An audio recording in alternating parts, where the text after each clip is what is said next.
मागच्या वर्षी 2023 परळी वैजनाथ औंढा नागनाथ हे दर्शन आपलं झालं। या दर्शनानंतर आपल्याला जायचं कुठं हे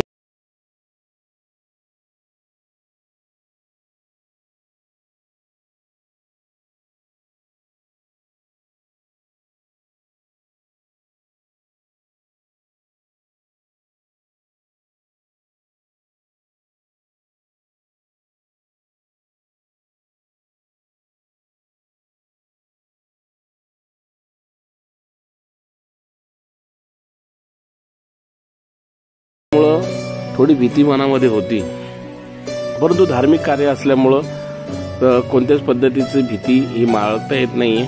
सगळं जे बोलून आम्ही नियोजन करायचं म्हटलं तर 6 महिने आधीच करावं लागतं, कारण की 4 महिन्याचा हा काळ रिझर्वेशनचा असतो।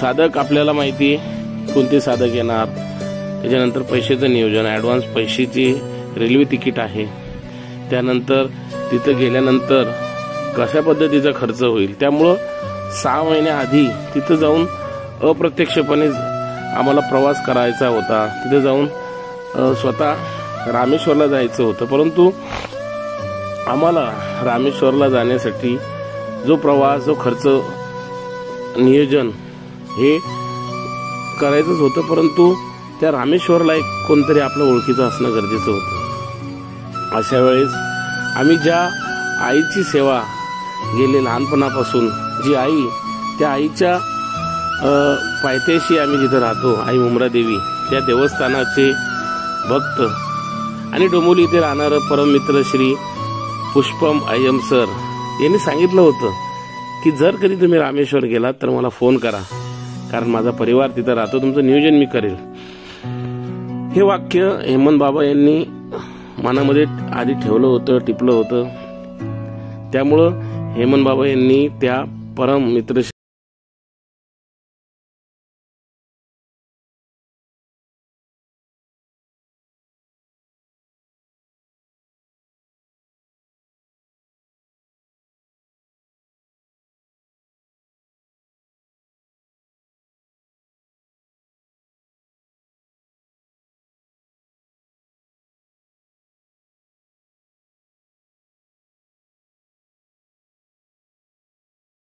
या नियोजनामध्ये त्या व्यक्तीनं अतिशय सुंदर असं आम्हाला सांगितलं। आम्ही देखील त्याच पद्धतीने फॉलोअप घेत गेले। हळूहळू आपलं ॲडव्हान्स देखील पैसे मिळाले। आपण त्या सरांनी मदुराई ते रामेश्वर हॉल बुकिंग केले, कन्याकुमारीतून रामेश्वर ती देखील बुकिंग केली, बस सेवा। त्यामुळं विविध ठिकाणी कशा पद्धतीचे स्थान आहे हे देखील त्यांनी सांगितलं आणि स्वतःचे खिशातले पैसे देऊन त्यांनी बुकिंग केलं। साक्षात देवच आपल्या पाठीशी होत आहे म्हणायला हरकत नाहीये, कारण पुष्पम अय्यम सर याची जर मदत नसती तर ही आनंद यात्रा घडलीच नसती। त्यामुळं त्याचे खरंच आभार। आणि या यात्रेची आनंद यात्रा ही अतिशय वेगळी होती, अविस्मरणीय होती। सर्वांनी या यात्रेला प्रत्येकाने शुभेच्छा दिल्या, आशीर्वाद दिले। ही यात्रेचं महत्त्व असं आहे की ही यात्रा ही जे बोले सेवाभावी संस्कार वर्ग जे सुरू केले होते त्या भक्तांच्या स्नेहसंमेलन आपण म्हणू, एकत्र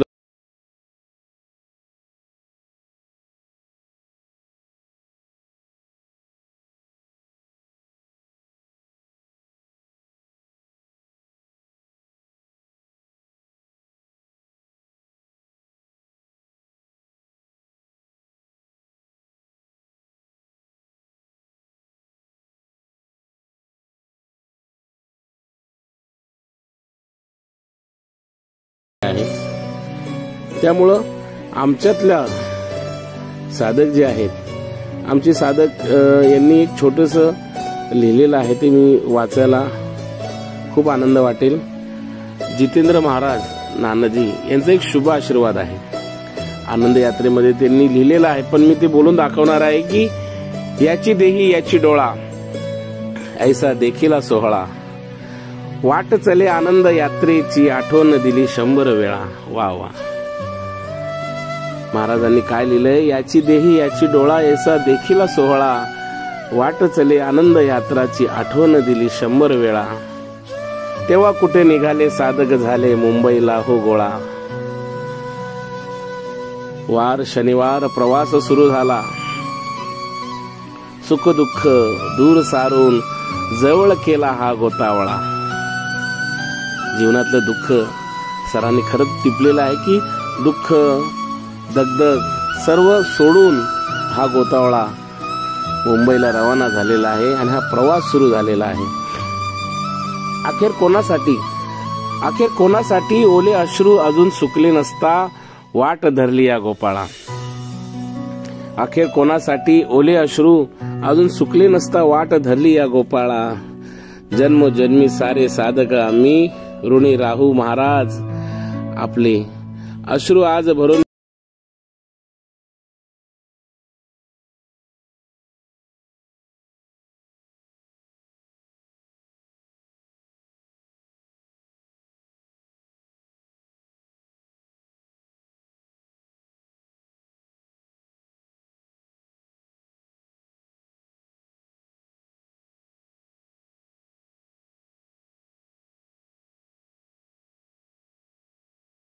उचलला वेळा. प्रतिभा वहिनी आणि हेमंत बाबा यांनी धर्म संस्कृतीचा विडा उचललेला आहे. कोणी म्हटले आहे झाले बहु होतील बहु, पण आपण तर नैनी अश्रू पोटात गिळूनी साधकांसाठी श्वास केला मोकळा. बघा आपण सर्व जास्ती आहोत, परंतु साधकांचा हा श्वास मोकळा केलेला आहे, मन मोकळं झालेलं आहे, उदान झालेलं आहे. तिमिरातून तेजाकडं या उक्तीप्रमाणे महाराज आपल्या घरातही असाच अंधार होता, तरी मनी ज्योत तेवत ठेवून तिला उजाळा. वर्षभर आपण रामेश्वराची वाट बघतो, कधीही येईल तारीख आणि ह्या तारखेला जणू आपल्या मनामध्ये कुठंतरी अंधार असतो, तिमिराचं तेज असतं.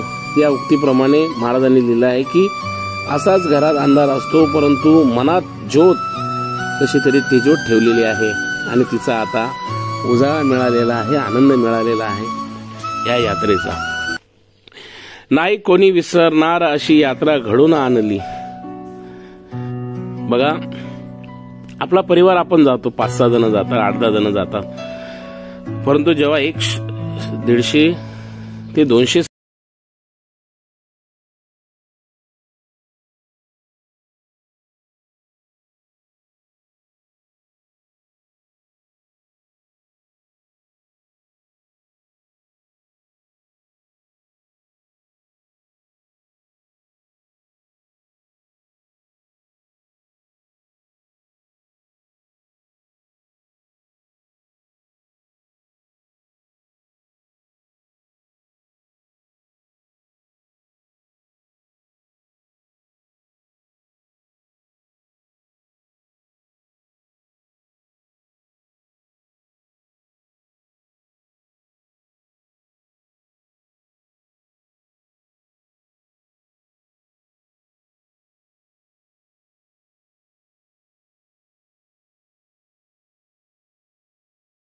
कल्याण व्हावं, सर्वांना परमेश्वर सुखी समृद्ध संपन्न निरोगी राहावं, हेच आपण भोले बाबाला मागतो. हे जे बोले सेवाभावी संस्थेचं ब्रीद वाक्य आहे, सेवा हेच ध्येय.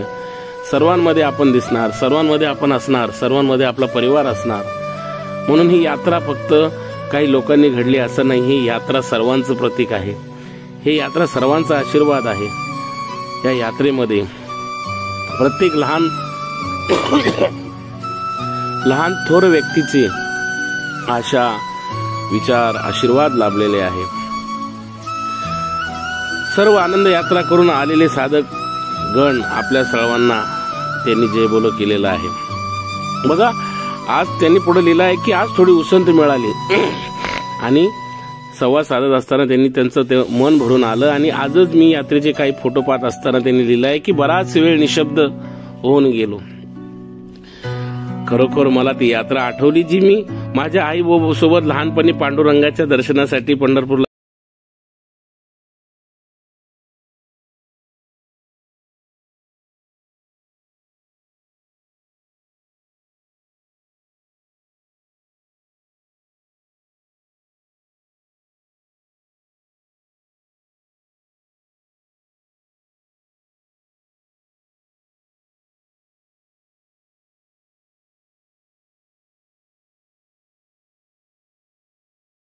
आपल्या भावना त्यांनी व्यक्त केल्या, खरंच त्यांचं धन्यवाद.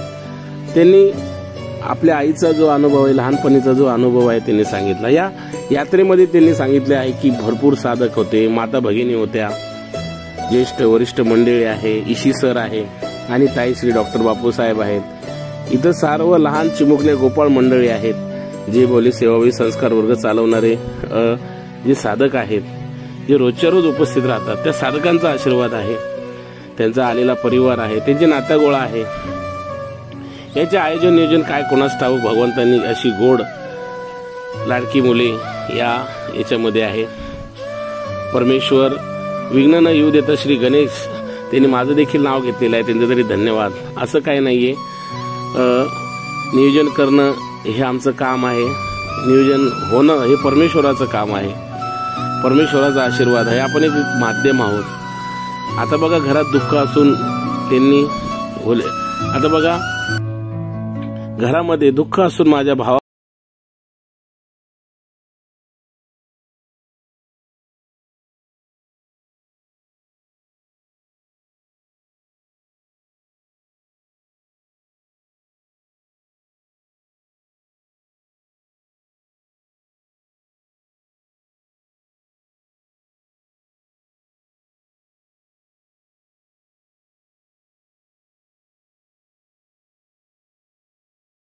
आपल्याला आनंद देण्यासाठी त्यांनी आपलं दुःख आपल्या मनात ठेवून आपल्याला आनंद देण्याचा प्रयत्न केला. ही आनंद यात्रा यशस्वी केली.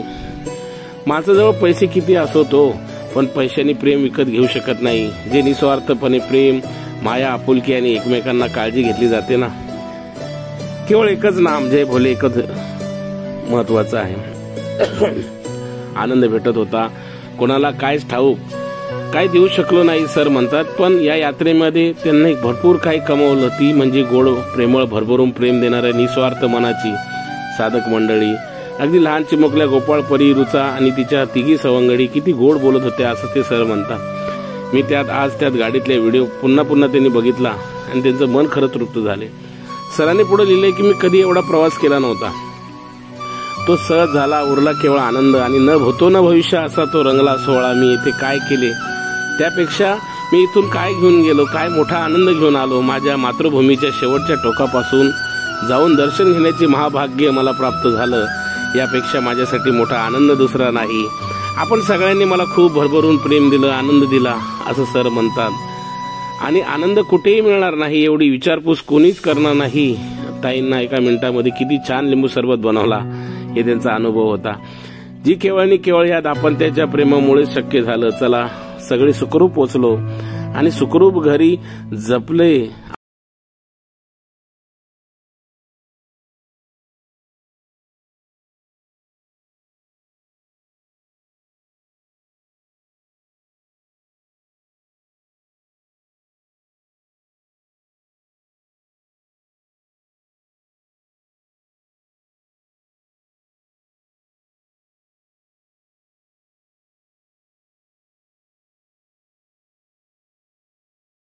करतो. प्रत्यक्ष संस्कार सेवा वर्गात भेटूया. काही चुकले असेल तर तो माझा बुद्धीचा दोष समजावा. अशा पद्धतीने अतिशय सुंदर अशा शब्दामध्ये जितेंद्र महाराज नानाजी यांनी हा आशीर्वाद दिला आहे. त्यांचं खरंच धन्यवाद. ही यात्रा भोलेबाबाच्या चरणी आणि आपल्या सर्वांचे जीवन सुखी, समृद्ध, संपन्न, निरोगी जावो आणि पुढचं हे जे वर्ष आहे अतिशय आनंदी, धार्मिक राहो. धर्म टिकवणं गरजेचं आहे, संस्कार टिकवणे गरजेचं आहे. आणि हा संस्कार जर टिकले तर आपलं पूर्ण ऐश्वर्य याला एक प्रकारचं मी तर म्हणेन आपल्या जीवनामध्ये एक अतिशय सुंदर असा क्षण जर करायचा असेल तर आपल्या परिवारामध्ये एक संस्कार आणि धर्म टिकला पाहिजे. जय हिंद, जय भोलेनाथ. ओम नमः शिवाय. पुन्हा भेटूया, पुन्हा आनंद यात्रेमध्ये.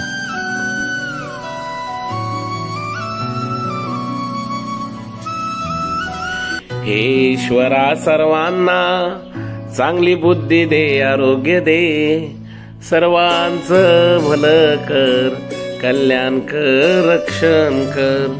हे ईश्वरा सर्वांना चांगली बुद्धी दे, आरोग्य दे, सर्वांचं भलं कर, कल्याण कर, रक्षण कर, आणि तुझे गोड नाव मुखात अखंड राहू दे. गुरुर् ब्रह्मा गुरुर्विष्णू गुरुर्देहो महेश्वरा, गुरुर् साक्षात परब्रह्म तस्मै श्री गुरुवे नमः. ओम नमः शिवाय. ओम ज्योतिर्लिंगाय नमः.